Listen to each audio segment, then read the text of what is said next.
Sevilla are possibly missing Lamela, Navas, as well as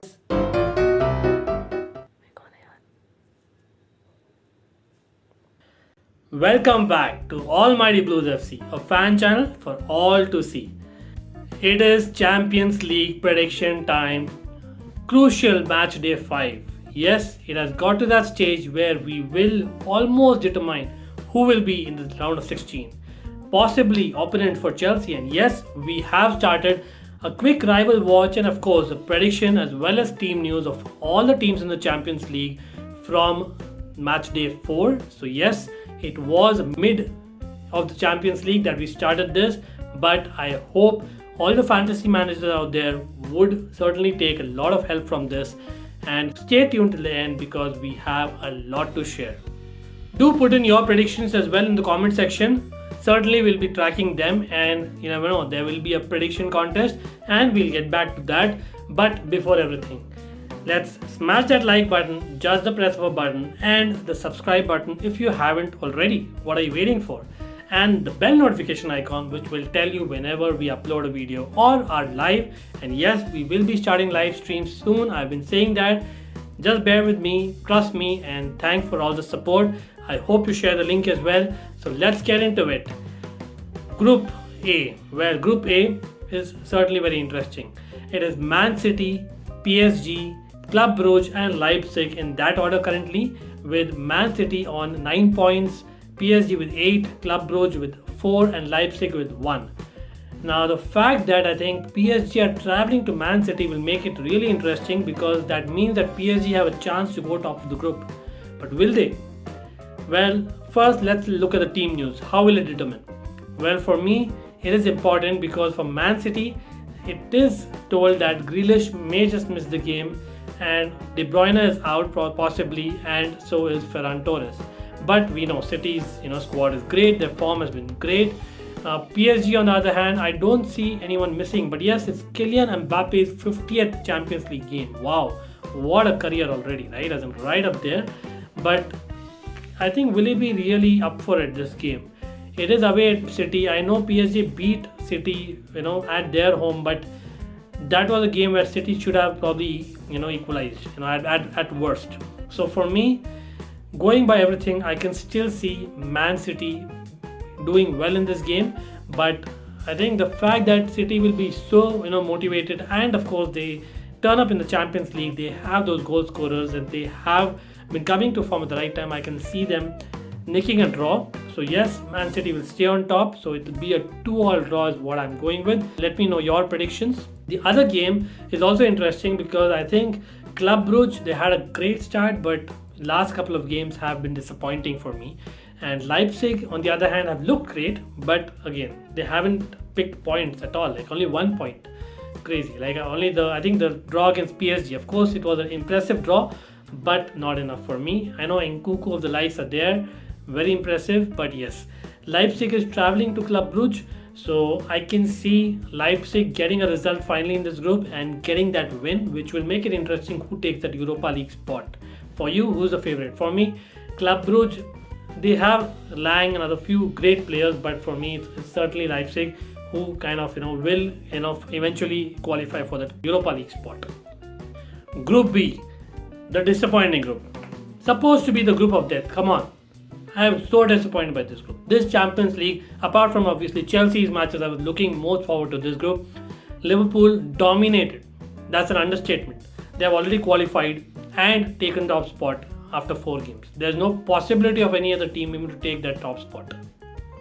Anyway, so that is a great chance for Liverpool to rest. But will they be able to rest players? Again, they are at 12 points. I think Porto, if I'm not wrong, are at 5. Atletico Madrid are at 4, and Milan, AC Milan, of course, is at 1. So Liverpool, they have a few players out. Firmino out. Harvey Elliott obviously is out, for most of the season. Joe Gomez is out, as is, if I'm not wrong, Curtis Jones.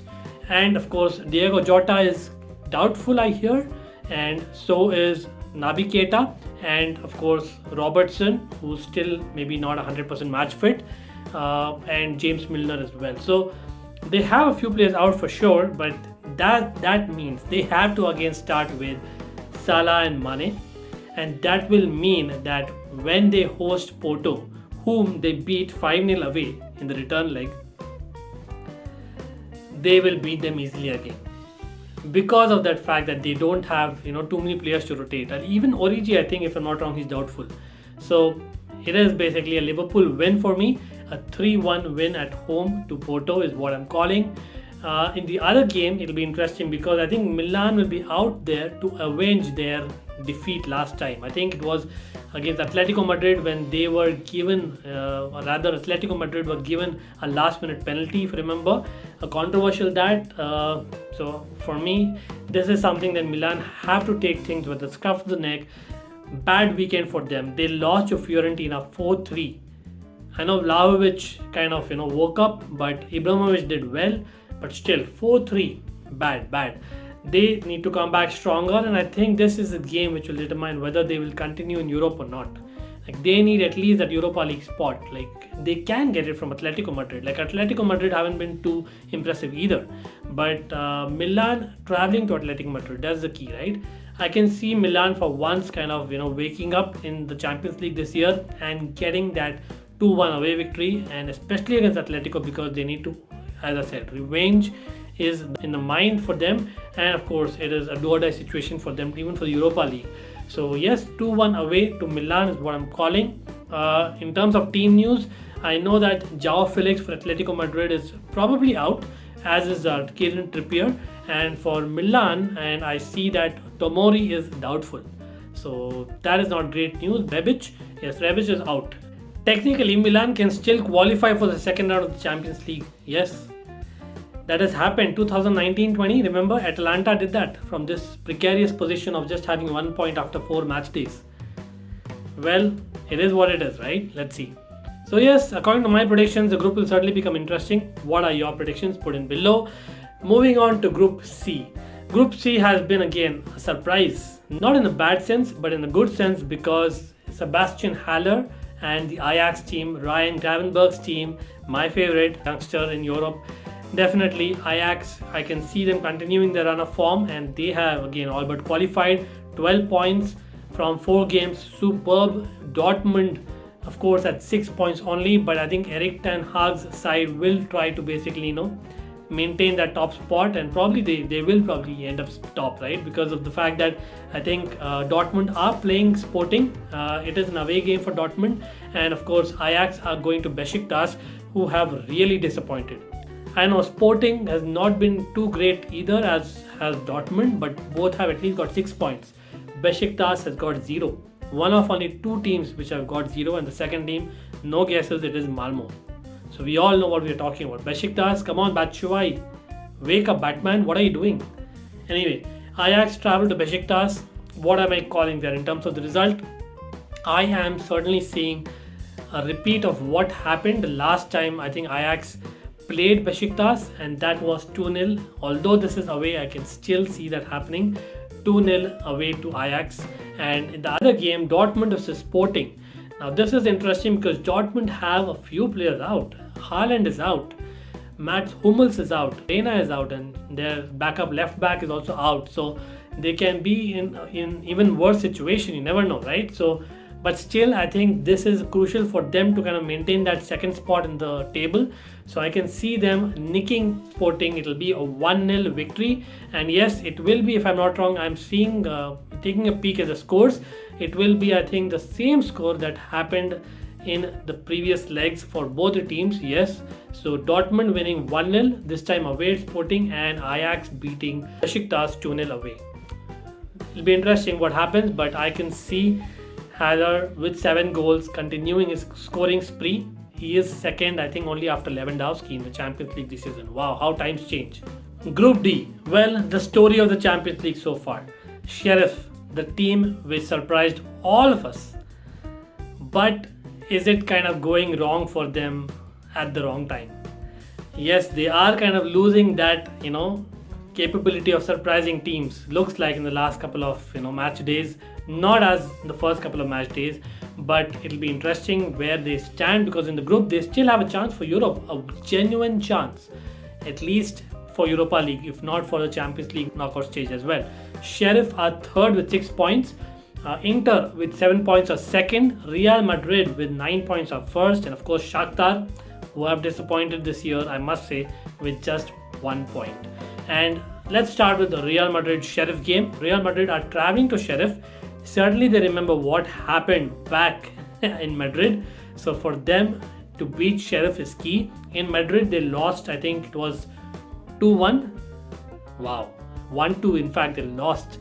And I can see 3 goals again in this game. But I would like to call it a Real Madrid 3-0 win at Sheriff, because Sheriff will be taken to cleaners. It's time Real Madrid kind of turn up, and they always do when it comes to the crucial moments in the Champions League over the years. We know that that's Real Madrid, and Ancelotti knows how to play that as well with his team. Real Madrid to go on top of the group or stay on top of the group.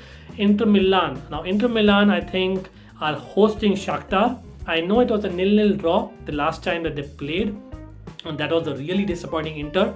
But now Inter have got their new manager and new team kind of, chemistry going off late, and they have beaten Napoli over the weekend, who were unbeaten till now. Napoli was one of the teams who almost, I think if I'm not wrong, they had a perfect record, and Inter was the first team to kind of finally beat them this season 3-2.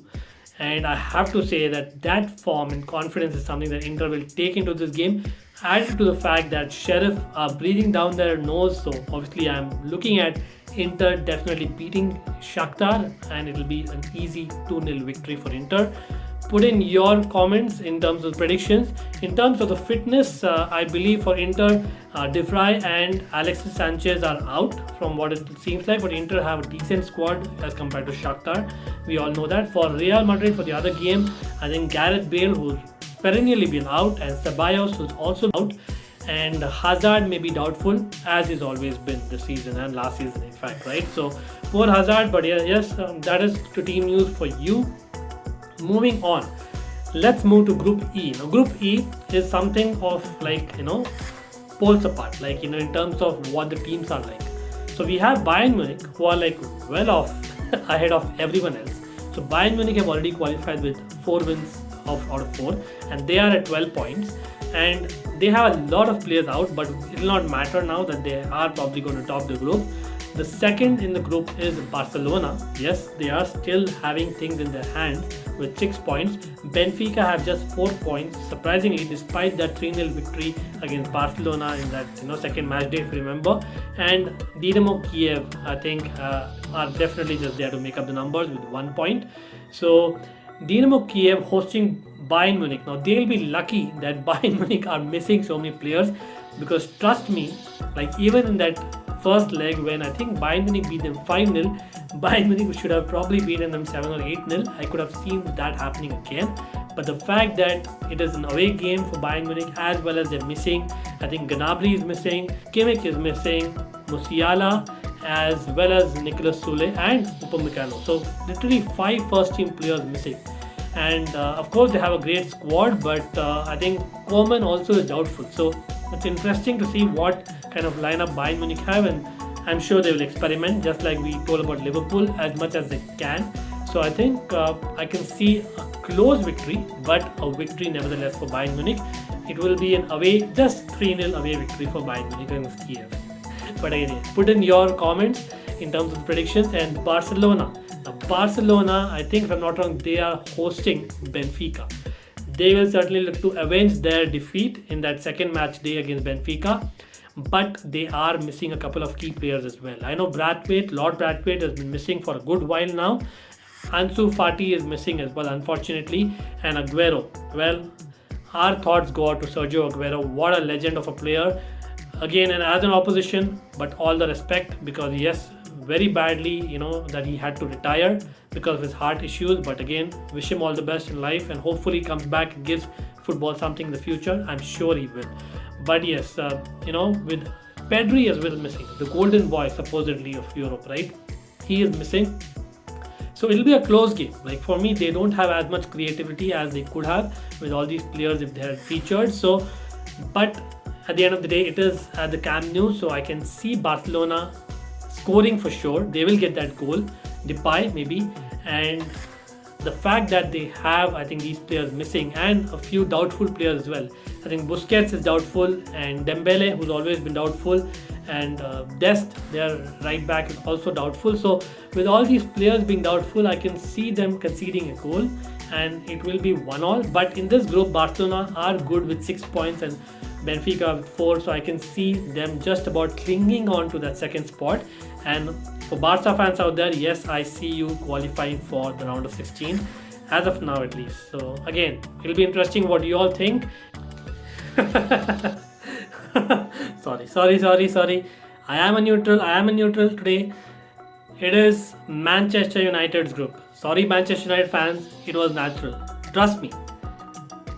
Again, wish you all the best, Ollie. But unfortunately for Chelsea and all opposition fans, it is going to be a caretaker manager, and of course the new manager syndrome, the new manager bounce will possibly come to Man United. What do you think? Soon, very soon. But for now, it is Michael Carrick, and let's discuss Group F. Now, Group F is certainly very, very interesting. This is a group which can take any form towards the end. Manchester United are at 7 points, so are Villareal, but Man United are just above them, obviously going by the head-to-head till now, and I think the goal difference as well. But Atalanta are at 5 points, Young Boys are at 3 points, so technically any team can qualify, any team. That's very interesting. And the games as well. Man United are traveling to Villareal, but that will make it even more kind of, watch-worthy. Unai Emery is known to basically draw matches. We know that. Coming to team news, I think Gerard Moreno, he is doubtful again, but hopefully kind of makes it in time. For Man United, they are missing a lot of players. Pogba, of course, has been missing for a while now. Greenwood is missing. Rafael Varane has been missing as well for a while, and of course Cavani and Luke Shaw are doubtful. So possibly around 4 to 5 players missing. Villareal, but will they be able to score? That's the key. Their nemesis last season in the Europa League, of course, in that final, and of course in the Super Cup almost beat Chelsea. Now having a chance to go top of the table. I think Unai Emery has a point to prove for sure, especially being at home. He will feel that he's on top because Michael Carrick is on the other bench. And this is a time when he needs to go for the kill, and I can see Villareal scoring. Yes, but Man United, of course, they have Ronaldo, who has scored 5 goals this Champions League. If not for his 5 goals, Man United would have been on 2 points. Wow. It's Man United, or rather Ronaldo carrying Man United, literally, right? And I can see him scoring as well. So 1-1 is what I'm going with, and it'll be interesting, what you all go for, because a 1-1 for me will make it interesting because they would be both at 8 points, and the other game, that is Atalanta traveling to Young Boys. Now Atalanta with 5 points, if they can beat Young Boys, they will go to 8 as well. Imagine that scenario. And it's not that I just want this, but I can actually see this happening. I know Atalanta, if I'm not wrong, beat Young Boys just 1-0 at home, but now Atalanta are coming to form at the right time in the Champions League, and I know that they lost, or I think they got a draw against Manchester United, but that kind of told me that they have it in them to basically do well when it matters. So yes, Atalanta to win against Young Boys 3-1. I'm going for a 3-1 away victory for Atalanta, and I can see them getting back to scoring ways in the Champions League, and that'll make it very interesting, and I'm looking forward to see what happens in this group, and of course who comes in, because that will be key to the last match day. Group G. Well, Group G, I thought this would be a very disappointing group, but it's not been as disappointing as I anticipated, right? Salzburg and Sevilla. Now they played that last game which had like 4 penalties. Wow. Very interesting for me. Yes, Salzburg are on top with 7 points, Lille with 5, Wolfsburg with 5 as well, and Sevilla with 3 points. Again, a very interesting group now, considering the situation. Now Salzburg are traveling to Lille, and I can see this being a draw. Lille are kind of maybe missing Renato Sanchez, their pin-up boy, but hopefully he will be fit in time, and I can see them kind of defending well and maybe just conceding that 1 goal. And Salzburg, Adeyemi, yes, we covered that news. Adeyemi, hopefully You will check out the news if you have not done. And this guy scored, because if he plays, he is class. 1-1 is what I'm calling. And Wolfsburg in Sevilla. Now, Wolfsburg are traveling to Sevilla.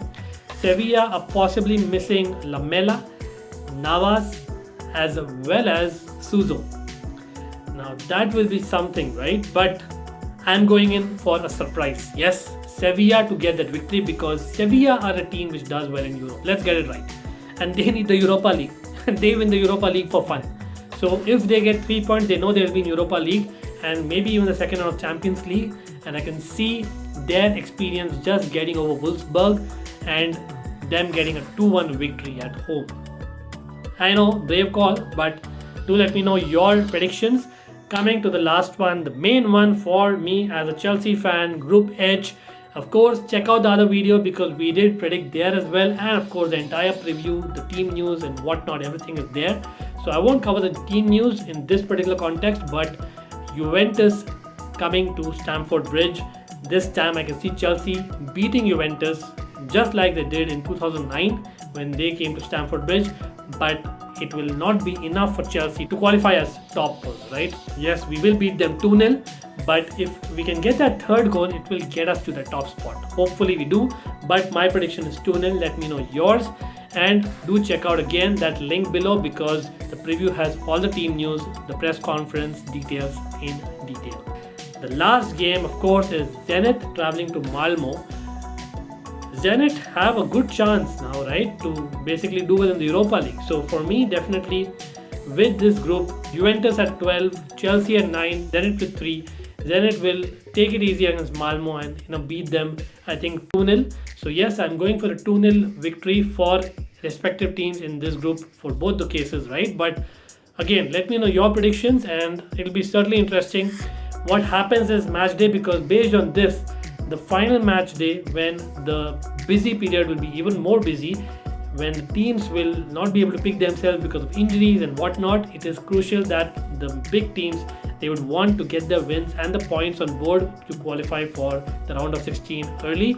Until next time, take care, thanks for watching, press that bell notification icon and subscribe if you have not. Do share the link and up the Chels, and come on, Champions League is back.